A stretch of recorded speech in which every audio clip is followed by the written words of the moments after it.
So many of you guys have seen a police brutality video once in your life. And if you ever type it in on YouTube or on any internet service, you'll see that there are many instances of police brutality. And this is an issue, especially when it involves people of color. My name is Jared Balladat, and I'm going to be talking about the issue of police brutality. Police brutality has been happening for many years, and many people have been affected by it even till this day. A group who has fought against police brutality in the past was the Black Panther Party. The Black Panther Party existed during the early 1900s, and even though they don't exist today, many people are still being hurt unrightfully, and this is an issue.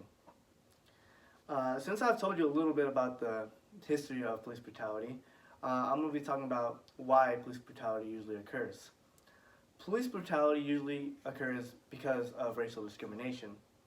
According to an article about a man named Samson Yingwe, quote, "Black people are 3 times more likely to be killed by police in the United States than white people.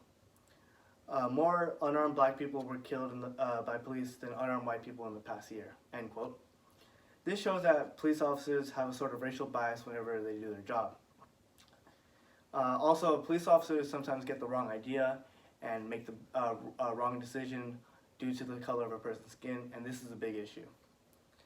Also, some police officers believe that they have unlimited power. Uncle Ben once said, "With great power comes great responsibility." Even though this is a fictional line, police officers are given power, and they should use it accordingly. Also, some police officers feel the need to use excessive force in some cities. They say they do this to maintain order, but even though this affects people who are being hurt by them, this also affects the community and other police officers as well. Now that I've told you about why police brutality usually occurs, I'm going to be talking about a specific example.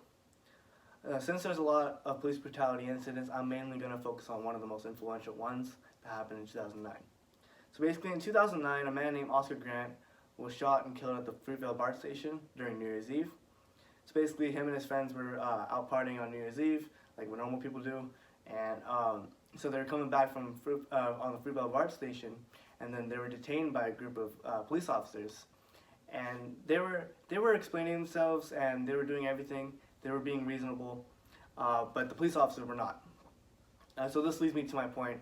Many times, police officers have their own personal issues conflicting with their job.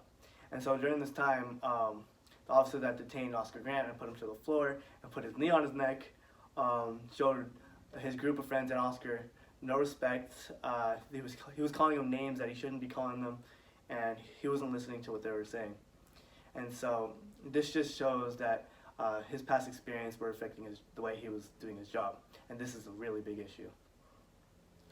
Because of the incident, activists in the community who were fighting were even more driven to the cause. According to an article written by Eva Barrows from the Mid-Penn Media Center, quote, "In response to the shooting, activists who are already meeting about police brutality, murder, and mass incarceration were driven to action by this instance of social injustice. Since Oakland, end quote, since Oakland had a long history of police brutality, Oscar's death had many people hating on the police officers. In conclusion, Oscar Grant's death is a clear sign that police brutality is a serious issue. The police department should put more regulations on police and make sure that they are mentally stable before they are able to enforce the law. If they don't do this, then the police brutality rate will still be going up, and it won't get any better. So, thank you."